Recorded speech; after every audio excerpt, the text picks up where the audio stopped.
My name is Linda Parker. And I used to believe that love, especially a mother's love, could outlast anything: distance, pride, even time. But I learned something different one afternoon around 2:10 p.m. Sitting alone in my kitchen with a cup of tea that had already gone cold. You see, there was a day when my entire life could be measured in two numbers: 2300000 and 85000. Two choices. Really. One was the price of a 6-hour birthday party. The other was the cost of saving my life. My son made his choice. And so did I. I'm not here to ask for sympathy. I'm here because some stories remind us what survival really costs, and what it gives back. Mine began in a doctor's office that smelled faintly of antiseptic and fear, where a single sentence changed everything. If you've ever been betrayed by the person you thought would never fail you, stay with me. This isn't just a story about illness. It's about realizing who stands beside you when the ground disappears beneath your feet. That moment came for me one gray morning, and I remember every sound, every heartbeat that followed. It was 9:15 in the morning when my world tilted. I still remember the fluorescent light in Dr. Patel's office, too bright, too clean, as if the room itself refused to let me hide. She spoke gently, but every word landed heavy: aggressive lymphoma. Advanced stage. 3 months without treatment. I could feel my breath tighten. Not from fear of dying, but from realizing how quickly life can be reduced to timelines and costs. The treatment she mentioned wasn't covered by insurance. $85,000.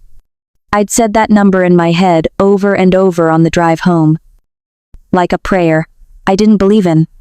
For years, I'd been the hospital administrator who helped others find funding, negotiate payments, and fight for care. I knew the system. But when it was my name on the file, it suddenly felt impossible. I thought about Noah, my only son.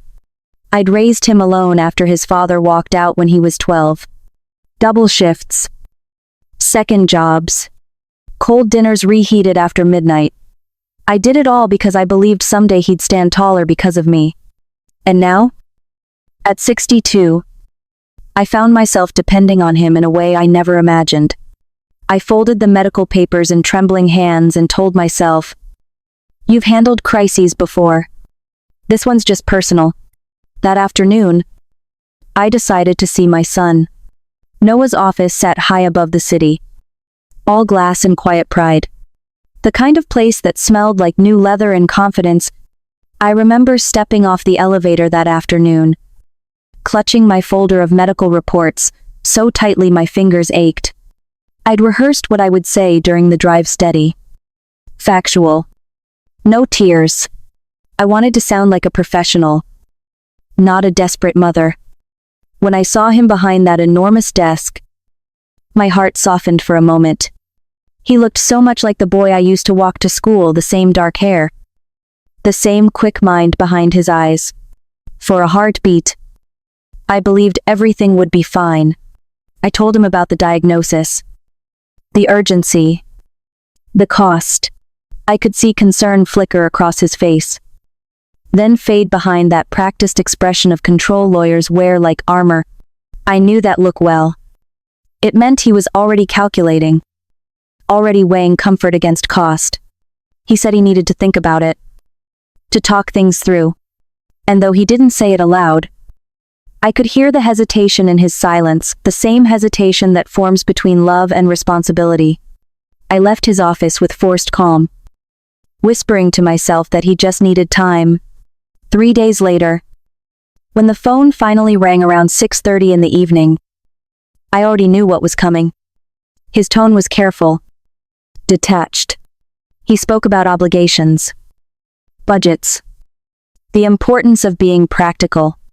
And then, the words that would echo for years, he said, "Helping me wasn't simple." That night, I sat alone at my kitchen table and realized something I never wanted to face sometimes. The people we sacrifice everything for are willing to let us go when life becomes inconvenient.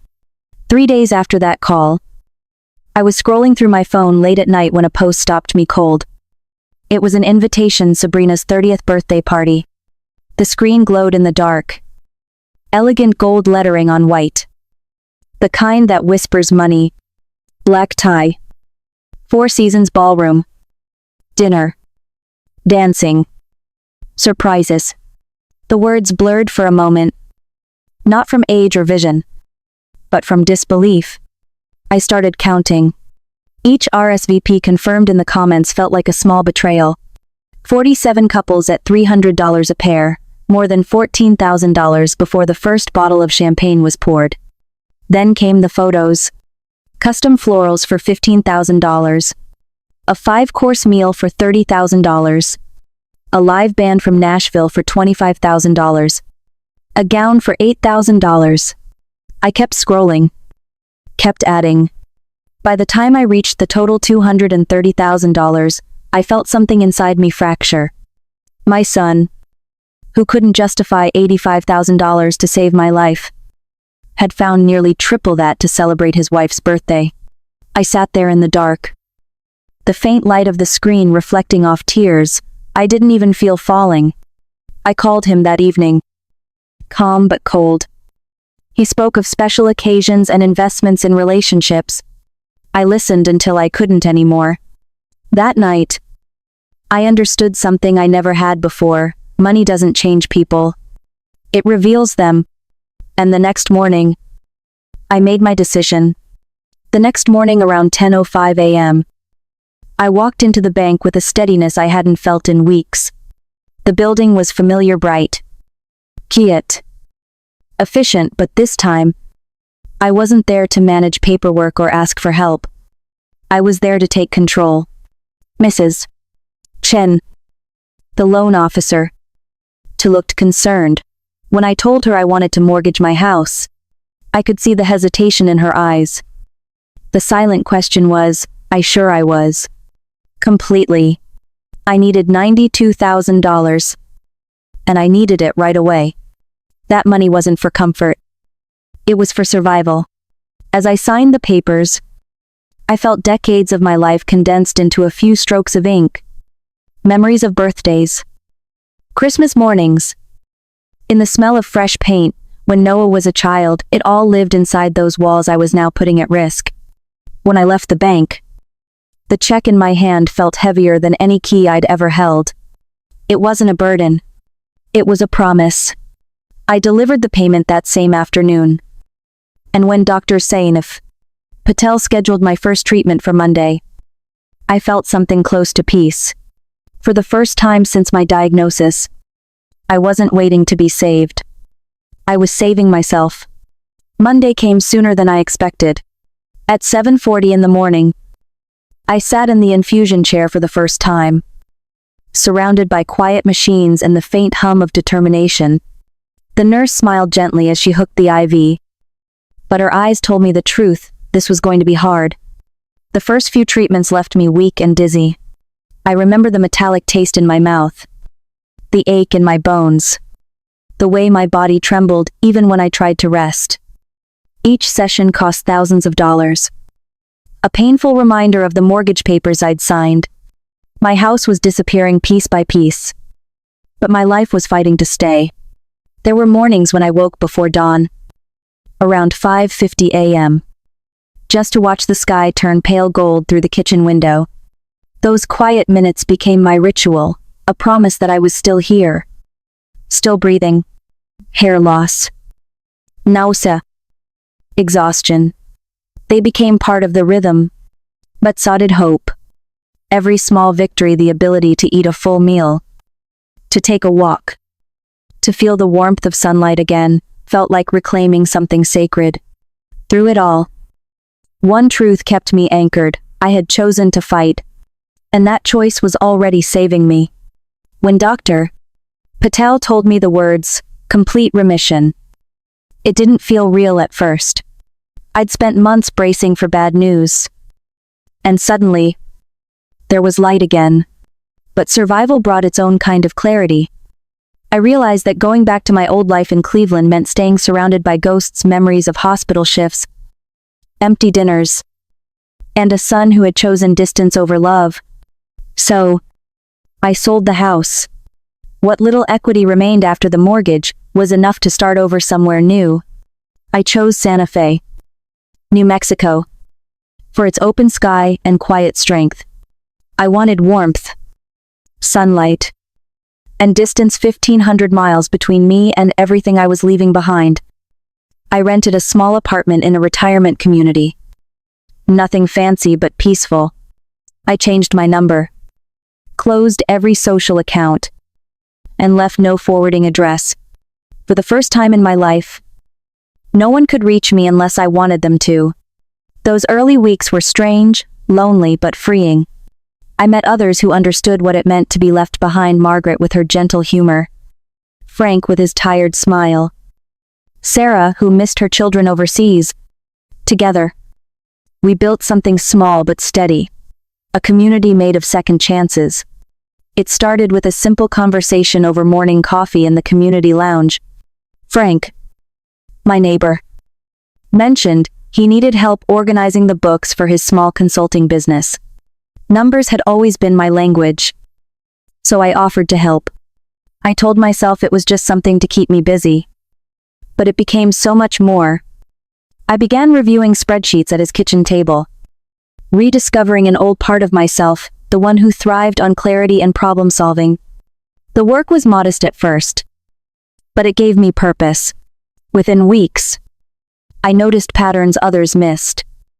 Small adjustments that saved money and grew returns. Frank called it a gift, I called it focus. Those evenings, around 19 p.m., I studied investment strategies, not to chase wealth, but to rebuild confidence. I wrote notes to myself on sticky paper: clarity beats complexity. Protect the downside. Let small wins stack. Slowly, word spread through our little community. Retirees began asking for advice on budgeting, on understanding the markets, on not being afraid of their own money. Before long, my kitchen became an office. Then, an actual office near the plaza. It wasn't grand, but it was mine. The first time I signed a consulting contract under my own name, I cried not from pride, but relief. The money followed. But what truly mattered was how it changed the way I saw myself. I was no longer the woman begging for her life, or the mother waiting for someone's permission to survive. I had built something from ashes, steady and strong, every day. I proved that starting over isn't about replacing what's lost. It's about discovering what was always there, just waiting to be claimed.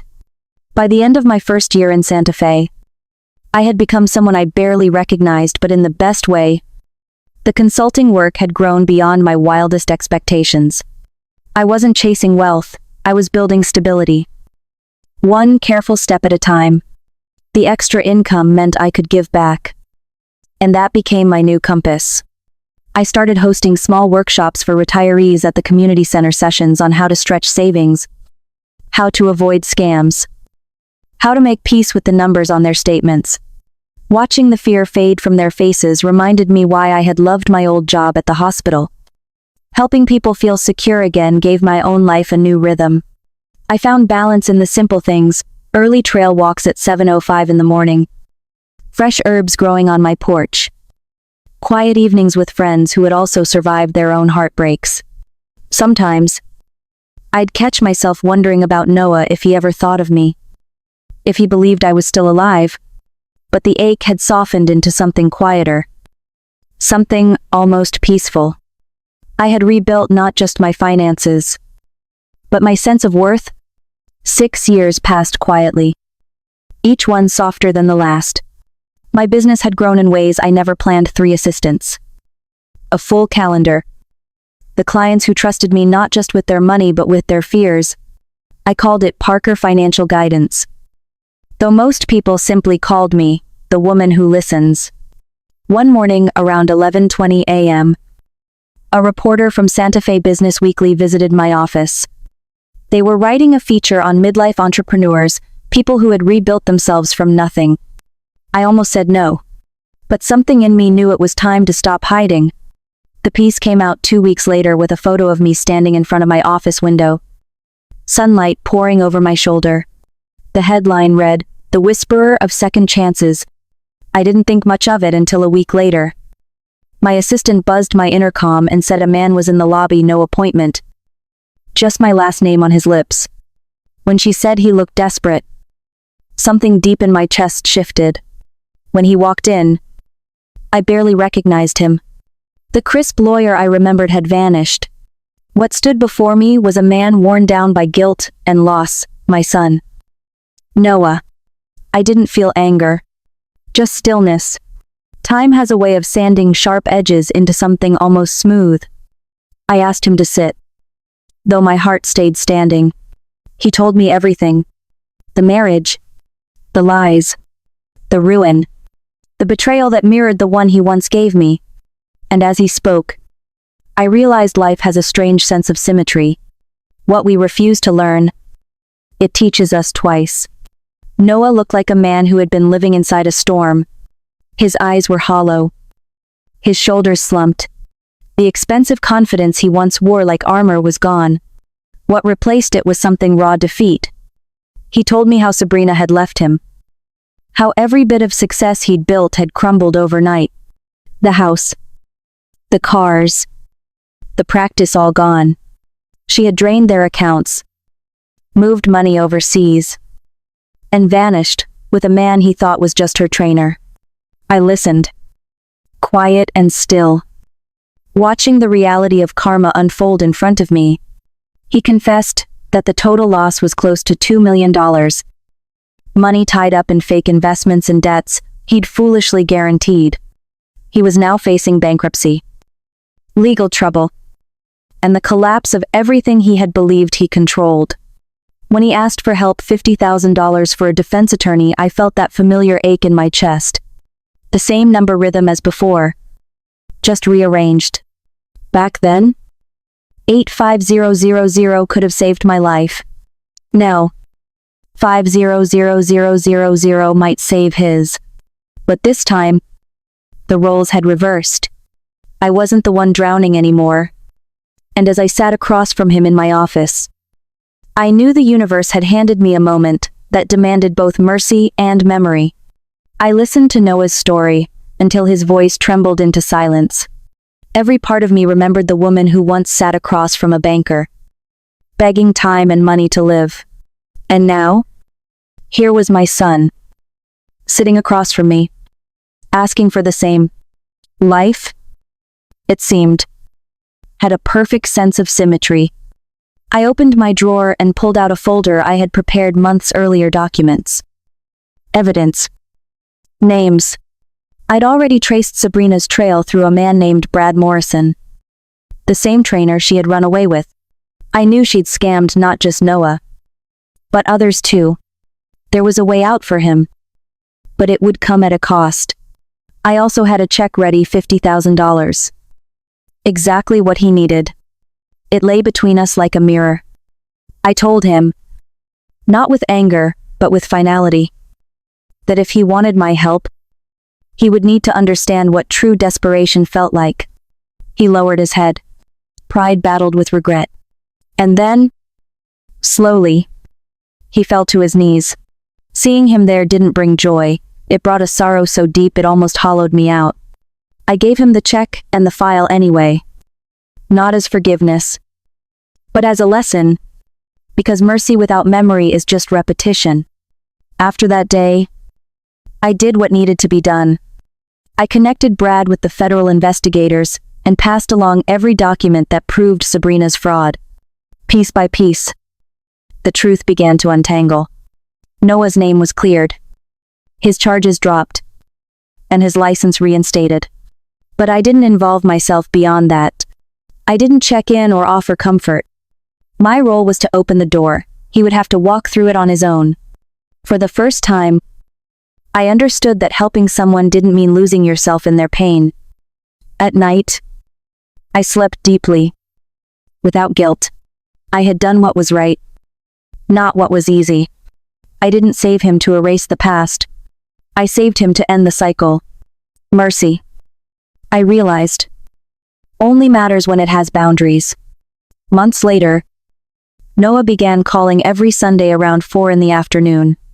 The conversations were short at first, careful, almost fragile, but they were honest.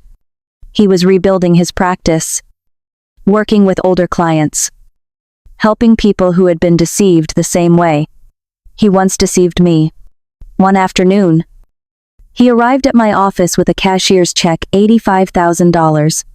He said it couldn't undo the past, but he needed to return what he once withheld. I didn't take it for the money, I took it as proof that he'd finally learned. Life has a way of teaching us in circles. His number was redemption. Mine was peace. If my story reached you, share it. Comment your number, the one that changed your life. The end.